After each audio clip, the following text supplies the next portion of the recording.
Sean wasn't committed to the product that Sean was selling. Sean conveniently seemed to forget that she was the one who said that the cake should be pink. I hate this. Dawn, Marcella, Bethany, all three of you, be ready to go. I could pick any of the three of you. What would be your reason for wanting me to be in there? My reason for wanting you to be in there is because I don't think you're ever going to be able to lead the rest of this team. How could I be the person who's responsible for all the damage that was done that caused us to lose? What the hell did I even do to help contribute to the loss? Don't keep dragging me into the conference room because you don't like me and you don't want to listen to me and I'm annoying to you. With the exception of Sean, everyone was positive that we would win. I'm trying to decide, is it the sales team, or is it the cake, or is it some combination of the two? At the end of the day, though, we didn't sell any cakes. We're back.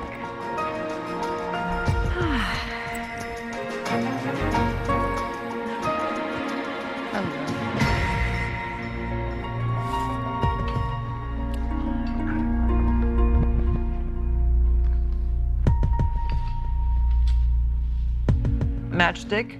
You can't sell something that isn't more universally acceptable, a cake that was all set to one side. What was the deal with the design? I wanted to think outside the box. And yet, did you do your research in the loft? We had these magazines all over the place. I was looking through our years of weddings magazines. We only did one asymmetrical cake. Did you see that one? Yes. Yeah. Well, they're fun. They're fun, they're different, but they do not limit the audience. You can dream over things like this. This is harder. There may be one person who dreams of an off-center cake. You know what Sylvia Weinstock told us? She said that at elegant weddings, no one wants to serve cupcakes where you have to futz with the paper on the outside. Oh, but you don't have to have paper. So you don't have to put paper on the outside of those? No. No, not So with do the they just floor. come as is, little cakes? Oh, yes. Oh, completely glazed, Okay. completely covered. Just little why she would mini say that, wedding then. cakes. Okay, Sylvia Weinstock she's a real character. I think she makes some of the most beautiful cakes I have ever seen, but I have probably sold more cakes than Sylvia Weinstock. We should have been calling you for advice, really, not calling Sylvia.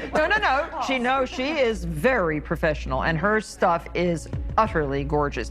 However, she targets a very specific audience. I want to know who was in charge of sales. Yeah. Who was in charge of sales? Actually, that's what I think is so discouraging. The amount of work that Bethany, Jim, and I put into sales is completely disproportionate to this outcome. The sales pitch goes like this. Have you thought about colors for your wedding? Yes, we have. Oh, what are they? Blue.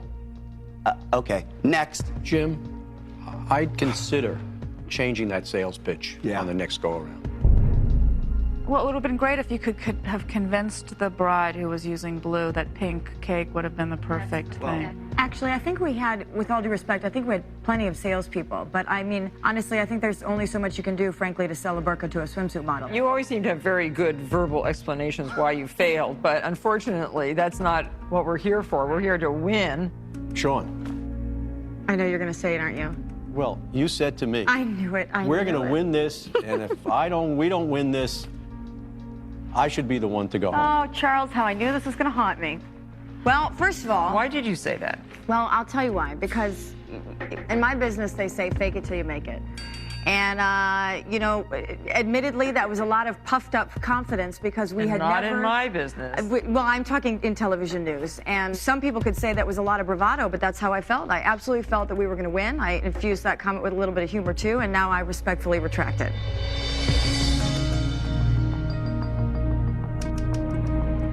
Well, David, you're going to have to choose two people to come back to the conference room, and one is going to go home. So who do you choose? Marcella and Dawn.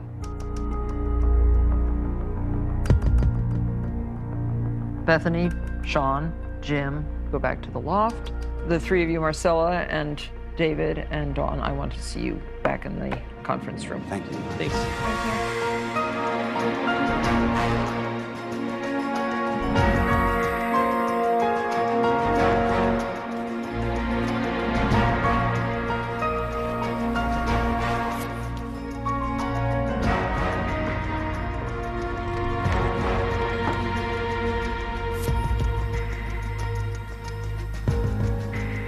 You know, something's not quite right here. This is not about baking the cake. This is about sales. If anything, Bethany, Jim, and Sean should be in the conference room. They didn't sell a cake. They didn't sell a cake. I want to call them back. This is not right. I just don't feel good about this at all. Julia, would you call the loft and have Matchstick, Sean and Jim and Bethany come back down? And in the meantime, send in Dawn and David and Marcella. Okay, I'll take care of it. Okay, thanks. I feel much better about that. You can go in right now.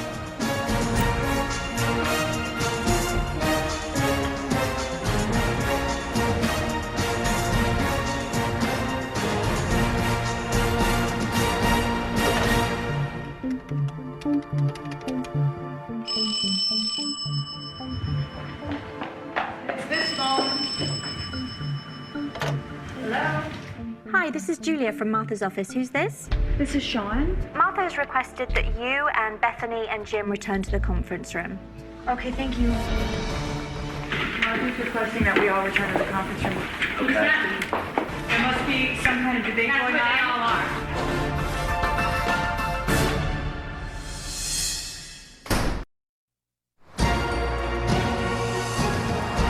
I think that this really was a sales problem, not a baker problem. It was the sales force didn't perform. And so I've called the other three back again. Okay?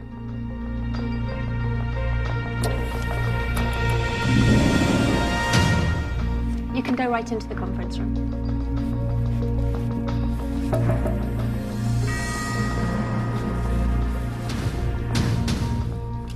Okay. Upon further reflection, Charles, Alexis, and myself have decided that this was really not a baker's problem. It was not Dawn's problem. This was a basic market research problem. And we didn't sell any cakes. This was not a bad cake. For whatever reason, I think you were trying to sell a Sylvia Weinstock cake and not market to a mass audience. David, I think you're young, inexperienced in this regard. But I think that Dawn, I don't think she's proven herself either way yet, okay? Okay. And Bethany and Jim, I am not happy with the job that either one of you did. I think that not being able to sell one cake shows a complete lack of sales ability. But for me, there was another thing that happened tonight that really bothered me. And it was you, Sean. You've said two things that really had bothered me. Tonight, you said, fake it till you make it. And in my business, there's just no faking it. I mean, if we tried, we couldn't fake it. We wouldn't think of faking it. Forgive me, it's simply a TV analogy when you're on TV and you haven't learned your craft yet. I've been on TV for 12 years. I've never said fake it till you make it. And the second thing that you said, Sean, was that if the team didn't win the task, that you would go home. Well, remember, this is a job interview. And you wouldn't say that to a potential employer. You just wouldn't say, because you're not here to lose, you're here to win. And I think in business, you should think before you speak, and don't say things that then you're really willing to retract so easily. And being part of this awful sales team is the icing on the cake. I wish you well. Thank you. But I have to say goodbye. Understood.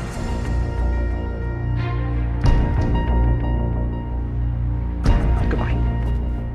Thank you so much. Good night.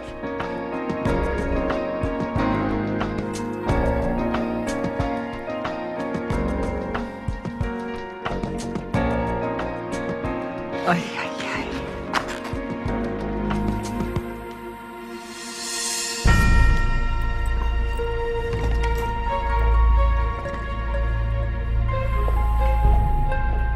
It seems to me that she wasn't really invested in being your apprentice. No, I don't think so either. I think she has hopes of being a television personality of some sort. I think either she's young, inexperienced, or just doesn't get what even being a newscaster means. Okay, this is a letter to Sean. Dear Sean, tonight I know was difficult for you. You have a career in television. You can develop your talent in the medium very well.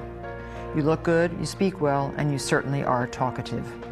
The culture at MSLO is very complex, and I want to stress again that what we do here has to be thorough through and through, beautiful from the inside out, just like the wedding cake.